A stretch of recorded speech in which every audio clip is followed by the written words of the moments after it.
itu respon pertama kali jadi innate immunity itu respon pertama kali, dia yang bisa memicu adaptive immunity, lalu dia tidak bereaksi terhadap substansi non mikroba, kemudian kalau misalnya innate immunity tidak selesai, dia tidak selesai dalam 12 jam, pindah ke adaptive immunity, lalu dia apalagi ya, dikatakan juga sebagai alami atau natural atau native imun.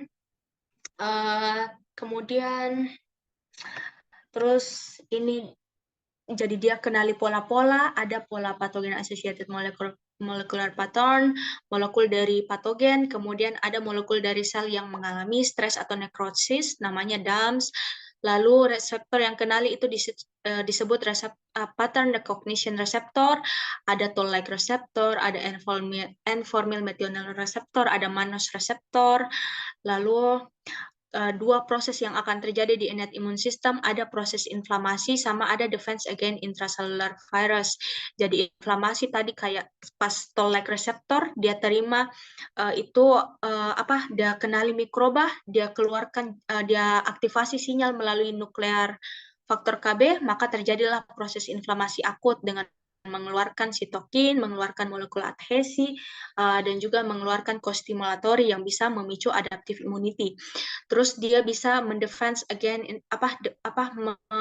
melakukan pertahanan melawan virus intraseluler dengan tadi melalui interferon regulatory factor, dia keluarkan type 1 interferon.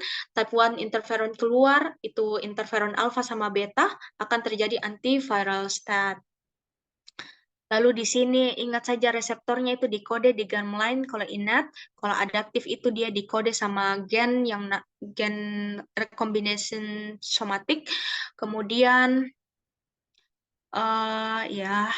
terus reseptor toll-like reseptor itu ada di membran sel sama ada di endosom. Lalu di sitosol ini ada 3, ada node-like receptor, ada read-like receptor, ada cytosolic DNA sensor. Lalu toll-like receptor ada banyak lagi, beda-beda lagi yang dia kenali dari mikroba, ada yang kenali lipopolisakarida, itu toll-like receptor 4. Di sini ada di endosom kenali asam-asam nukleat, kemudian ada di sini flagellin. Flagellin juga sebenarnya penting, toll-like receptor 5. Terus toll-like receptor dari protein Drosophila yang disebut juga dengan toll. Ini dia lewat 2 jalur, nuklear faktor sama interferon respon di sini. Kalau di sini interferon regulatory. Nggak tahu nih mana-mana nih. Oke, terus ini reseptor ada yang kenali N-formyl methionine, terminal mannose residu, di sitoplasma kenali ini asam nukleat sama peptida, kenali juga sel-sel yang mati. Dia bisa ada juga reseptor yang reseptor yang keluarkan molekul inflamasom, bukan kenali ya, keluarkan molekul inflamasom yang bisa membuat prekursor dari interleukin 1 menjadi bentuk aktifnya interleukin 1, terjadilah proses inflamasi akut. Oke, mulai Mika, 9 orang toh? 9 orang kata tadi. 10 Iya, dari benar. siapa? Siapa satunya? Iya, kurasa aja tadi lihat 10. Ada yang 2 akun, Das. Tapi keluar masuk. 2 tadi 9 jadi. akunmu. Iya, Ya, masa 9 kah? terakhir. Oh iya, Ya, mulai Mika. masih ya Oke, Mi. Jadi di imunitas innate yang berperan itu ada 3. Jadi yang berperan pada komponen-komponen sistem imun innate yang melakukan proses tidak spesifik dalam mengenali benda asing, itu ada epithel dan chemical barrier, ada cellular barrier, ada plasma protein. Apa ya? Coba aku baca dulu. Langsung saja deh. Jadi dimulai dari epithel. Epithel ini, jadi epithel itu kan banyak di tubuh tak. Ada yang di mata. Kalau misalnya masuk ke tubuh akan keluar cairan supaya keluarkan itu debu. Ada juga epithel di saluran pernafasan, gastrointestinal, iya kah? Enggak tahu ya. Ya, gastrointestinal sama respiratory di kulit. Jadi mikroba ini kan bisa masuk di mana-mana saja. Jadi kalau misalnya mikroba masuk, yang pertama itu physical barrier. Physical barrier ini dia cegah. Jadi epitel-epitelnya itu dia akan membuat pertahanan supaya ini mikroba tidak akan masuk ke dalam, tidak akan masuk atau tidak bisa tembus masuk ke dalam tubuh tak. Jadi dia akan menjadi physical barrier. Kemudian dia bisa membunuh mikroba. Jadi epitel tidak hanya sebagai physical barrier, tapi bisa juga sebagai chemical barrier, di mana dia akan keluarkan antibiotik. Jadi antibiotik ini kan bisa membunuh bakteri. Jadi dia bisa keluarkan antibiotik, bisa menjadi physical barrier. Kemudian apa ini? Ya, di epitel itu ternyata ada juga limfosit yang non spesifik kerjanya, bukan limfosit T, limfosit B, tapi yang namanya gamma zeta T cells. Jadi sebenarnya itu ada banyak, tapi kalau di epitel ini namanya gamma zeta T cells, gamma delta. Iya, gamma delta T cell. Jadi gamma delta T cell itu nanti dia itu letaknya di intraepitel. Jadi di dalam epitel dapat kau temukan ini limfosit yang kerjanya itu membunuh mikroba dan membunuh sel-sel yang terinfeksi, tapi dia ini tidak terlalu diketahui fungsinya. Jadi kan kalau limfosit itu rantainya rantai alfa sama rantai beta, tapi kalau yang sel T ini dia tidak punya rantai alfa sama rantai beta. Jadi tapi secara apa ya? Terus bedanya lagi dengan limfosit T sama limfosit B, ini gamma delta T cells itu bisa kenali peptida sama bisa kenali non peptida. Beda sama sel T. Sel T itu kan kenali peptida yang di-display sama MHC. Jadi sedangkan ini limfosit intraepitel yang namanya gamma delta T cells itu dia bisa kenali baik itu peptida ataupun non peptida tanpa perlu lagi di-display sama MHC. Jadi dia memang limfosit yang khusus untuk di innate immune system. Jadi itu untuk epitel. Jadi pokoknya epitel itu fungsinya sebagai physical barrier, kemudian chemical barrier. Apalagi di tunggu ya, aku baca satu sampai ada yang aku skip. Oke, lanjut. Nah, sekarang cellular barrier. Jadi cellular barrier, ini ya. Kan tadi aku bilang, apa ini? Ini nomor 1 sesuai urutan nama misalnya. Iya, mau Yes. berapa menit, Pak? Begitu, Mandi? Saya juga nggak tahu bagaimana baginya itu. Makanya aku pikir terakhir piku kerja. Begitu bisa saja. Barrier seluler. Jadi, kan tadi aku bilang, yang kalian ingat apa proses inflamasi? Tidak, yang terjadi di innate immune, itu ada inflamasi sama ada antiviral state.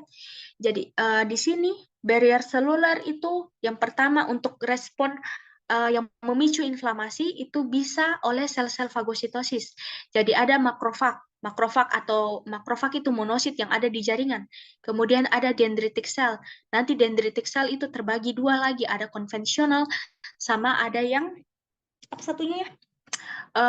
Plasmacytoid dendritic cell. Di mana dia akan keluarkan sitokin. Sitokin itu protein soluble. Jadi sitokin ini sebenarnya sitokin juga masuk ke dalam protein plasma, tapi nanti di akhir ku bahas.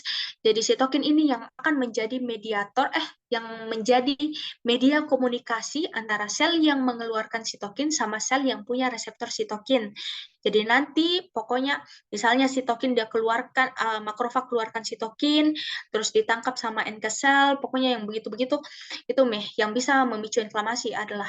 Terus ada NK sel nanti, ya, NK cell ini yang perannya dalam antiviral state. Jadi nanti ada proses yang namanya macrophage activating cytokine interferon gamma.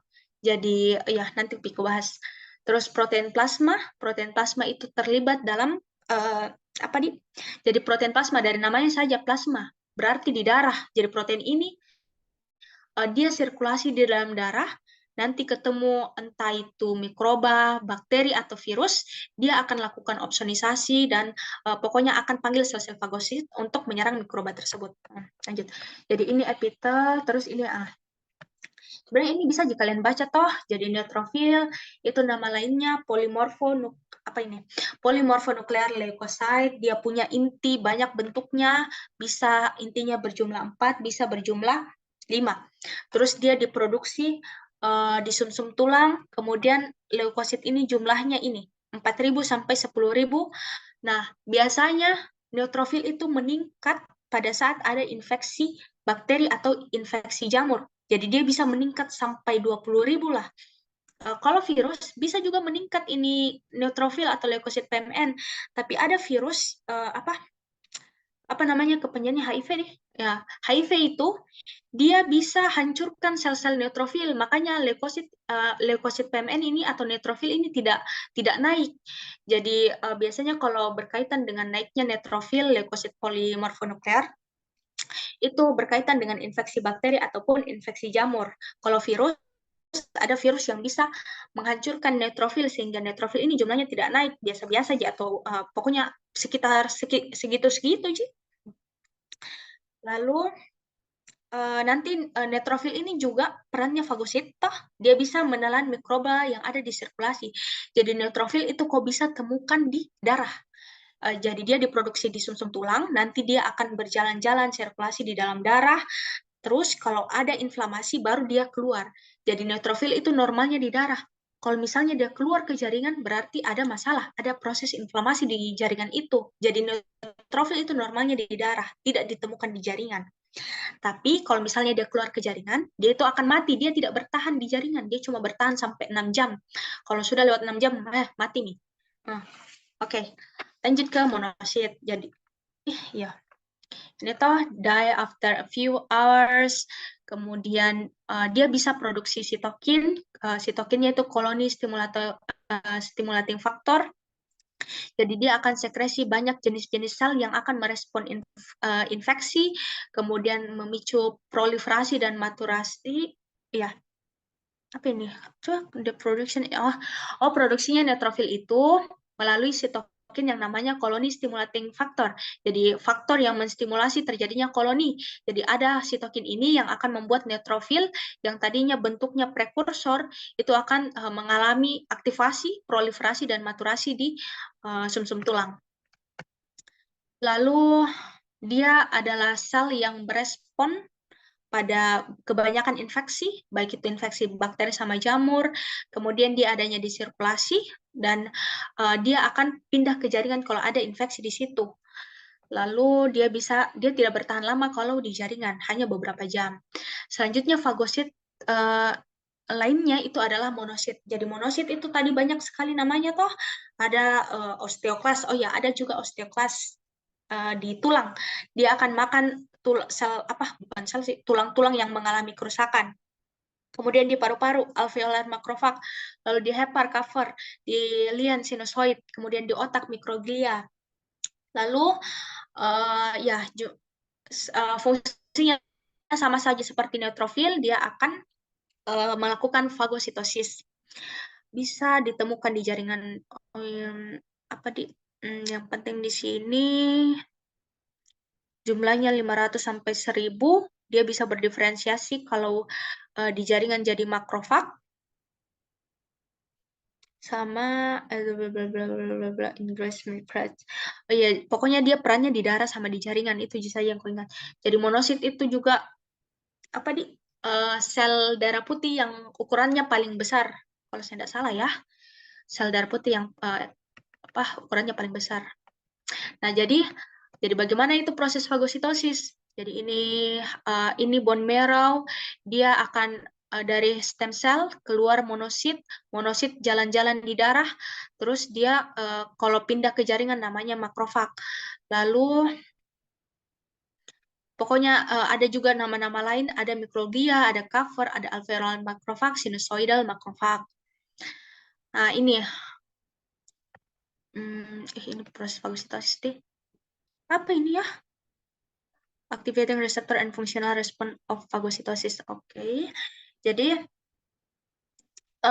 apa yang terjadi di pada saat dia fagositosis kah? Pokoknya bagaimana bilangnya?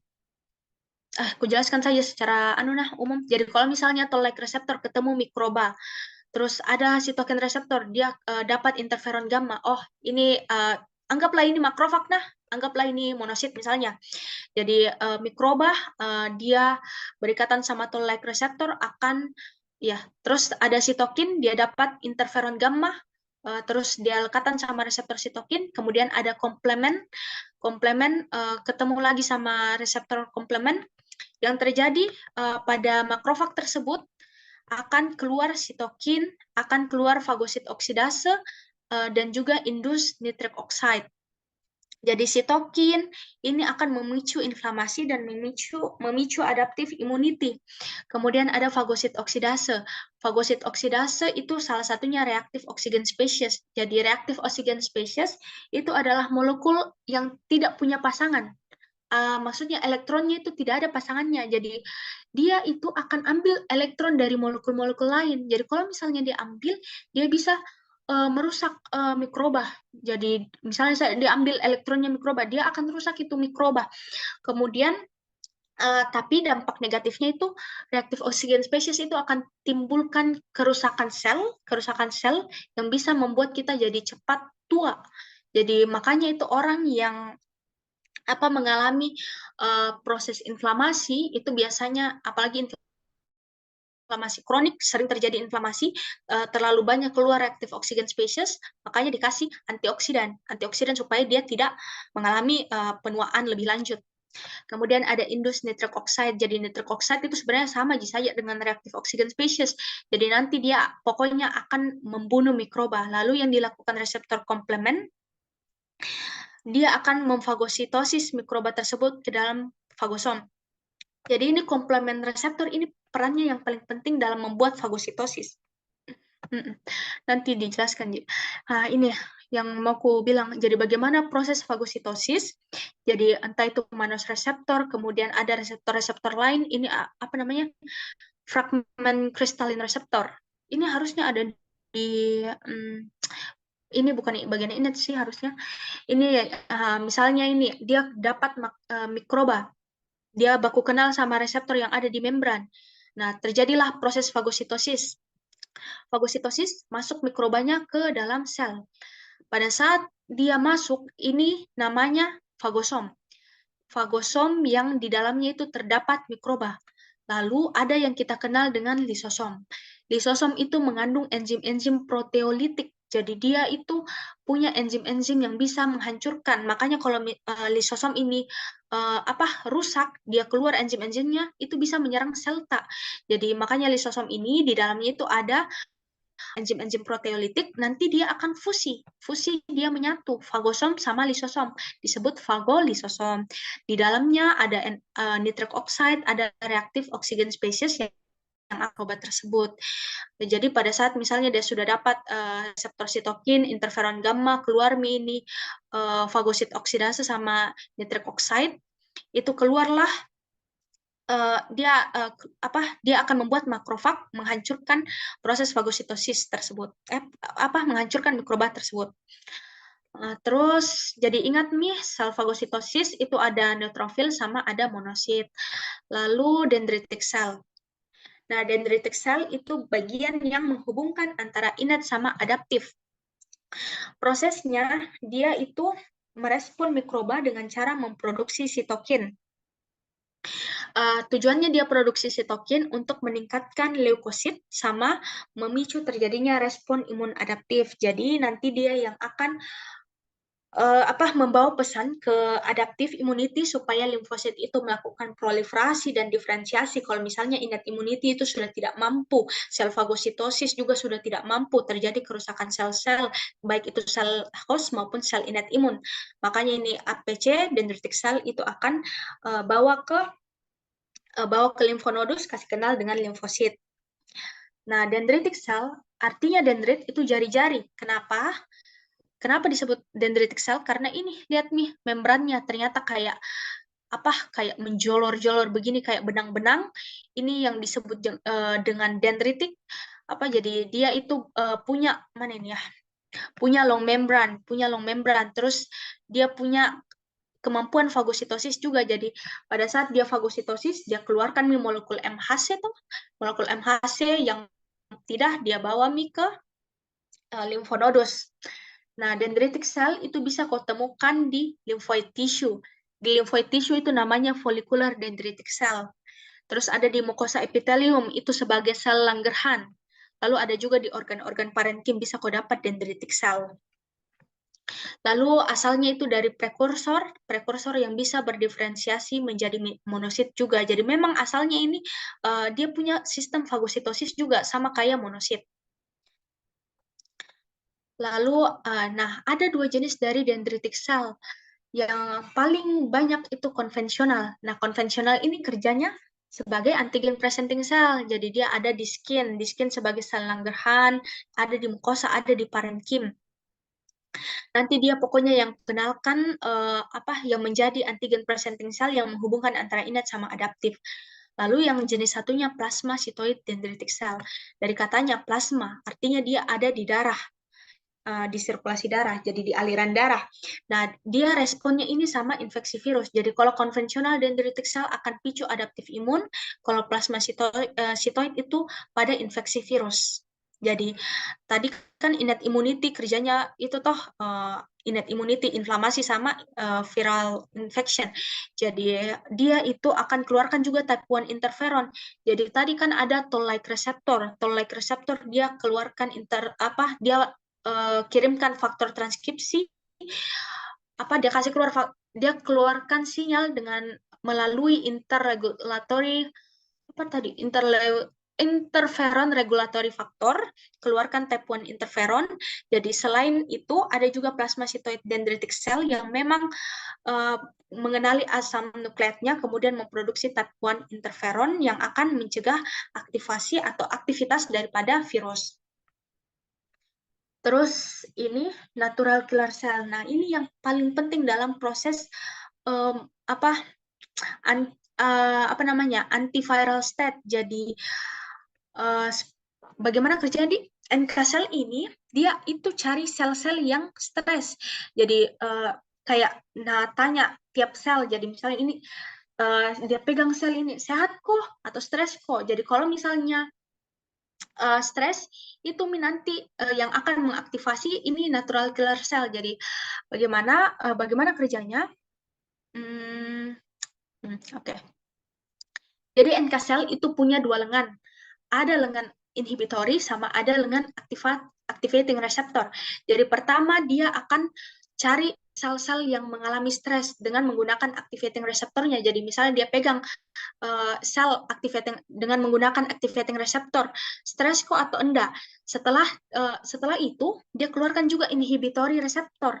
Jadi setelah sel itu terima activating receptor dengan yang terima itu activating receptor itu adalah activating ligand yang memang ada di sel-sel normal.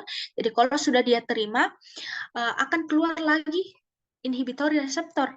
Nah, kalau yang tangannya satu ini tidak diterima, kalau sel normal itu biasanya selalu ada molekul MHC yang mempresentasikan dirinya atau menjadi identitasnya. Jadi ini MHC yang memang ada di sel normal yang menjadi KTP-nya lah. KTP-nya ini sel normal. Jadi setiap sel itu ada molekul MHC khususnya memang.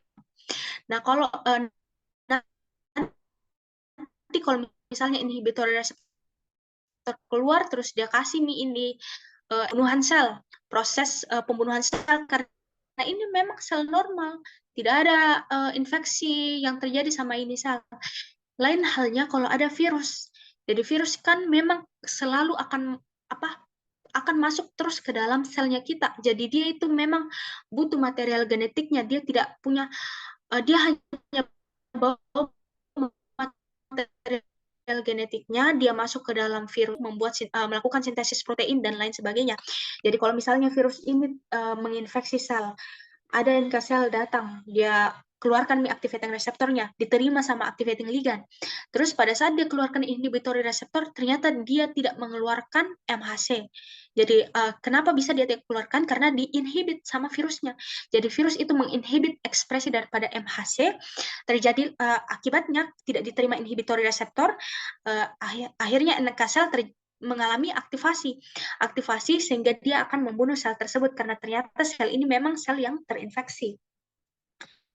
Terus bagaimana kerjanya di makrofag?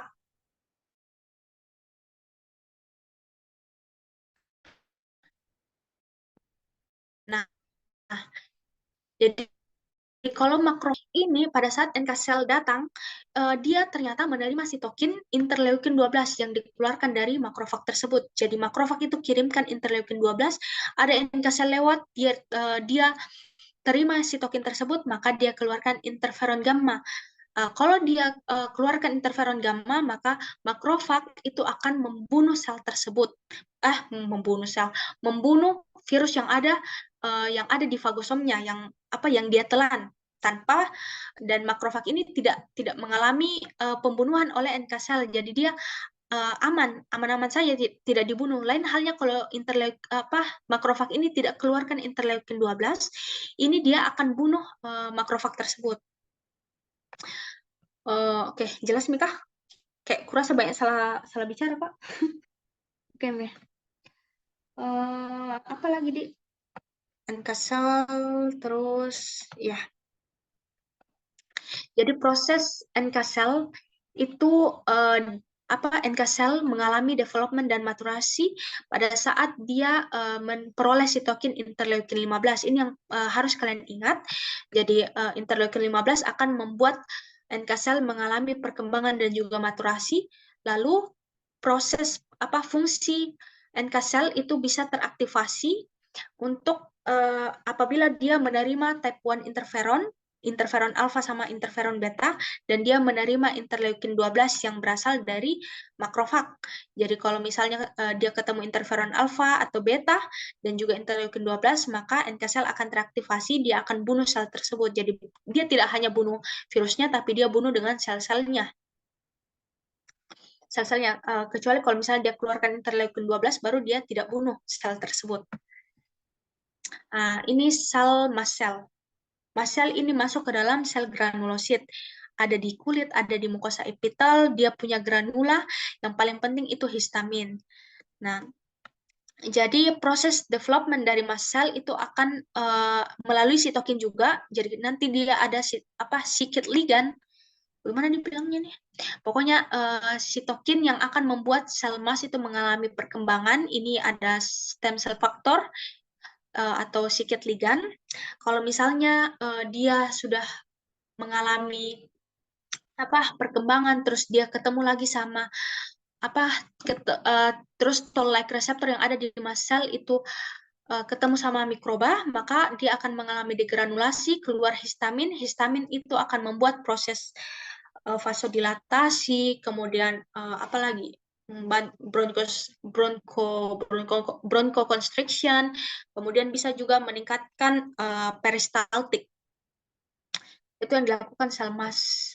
Lalu ada sel-sel lain lagi, ini limfosit yang tidak spesifik.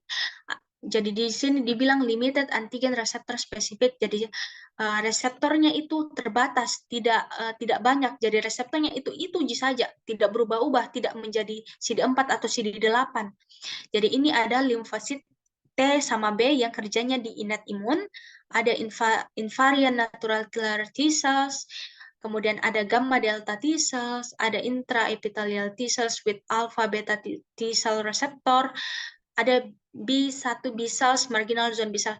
Ini bisa kalian baca fungsinya. Fungsinya itu ada di bahan bacaannya Dr. Wahyuni. Yang panjang itu, yang lengkap itu, cari muka saja fungsinya apa. Nah, itu. Jadi itu ada, jadi ingat Mitoh, yang berperan pada yang pertama itu ada epithelial barrier, kemudian ada cellular barrier. Cellular barrier itu ada sel fagosit, ada monosit, sama ada leukosit PMN, itu fagosit, kemudian ada sel dendritik. Sel dendritik terbagi menjadi konvensional sama plasmasitoid, kemudian ada natural killer cell yang perannya dalam melawan virus, menghancurkan sel yang terinfeksi virus. Kemudian ada sel mast itu akan mengeluarkan histamin kalau dia baku ketemu sama mikroba toll-like reseptornya. Jadi semuanya itu punya toll-like reseptor. Jadi kalau berikatan sama mikroba teraktivasi. Terus ini limfosit yang tidak spesifik, tidak spesifik yang kerjanya memang di innate imun. Oke, sisa 5 menit. Oke, kalau plasma protein, aku jelaskan saja komplement secara cepat. Nah, jadi komplement itu komplement itu juga protein yang ada di plasma, dia bersirkulasi di dalam darah. Jadi kalau misalnya dia ketemu kuman di dalam darah, ini komplement ini akan meningkat jumlahnya. Di mana aktivasi komplement ini ada 3 jalur. Ada alternatif, ada klasikal, sama ada lektin.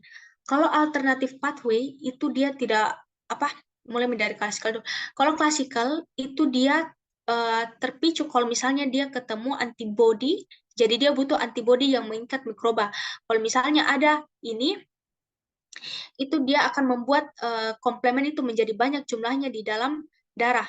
Kemudian, ya, komplement itu akan banyak jumlahnya. Ini biasanya di adaptif imun karena sudah keluar antibody toh. Ini biasanya di adaptif imun. Jadi yang alternatif pathway sama lektin yang penting kalau di innate imun. Nah, kalau alternatif pathway itu tidak perlu pakai antibody, cukup dia ketemu sama permukaannya mikroba. Jadi protein komplement itu bisa teraktivasi kalau ada dia ketemu sama permukaannya mikroba, nanti akan meningkat jumlahnya. Tujuannya apa?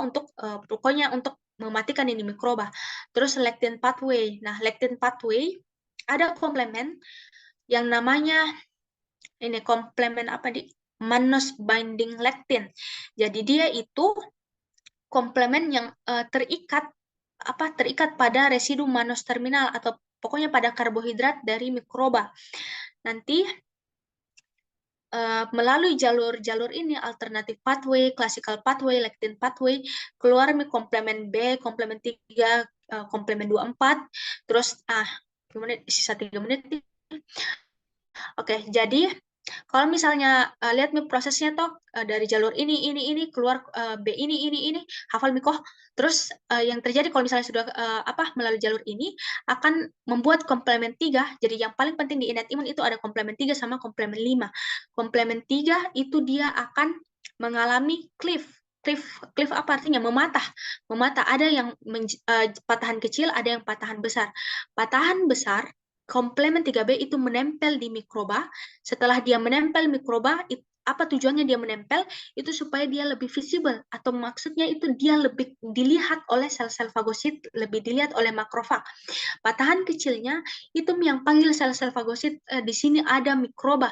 Dia yang panggil, dia tarik itu fagosit, sel-sel fagosit datang ke mikroba tersebut. Lalu dengan adanya komplement 3B, fagosit lihat itu mikroba, dia telan itu mikroba. Jadi komplement ini perannya dalam meningkatkan fagositosis. Jadi komplement itu akan melakukan opsonisasi.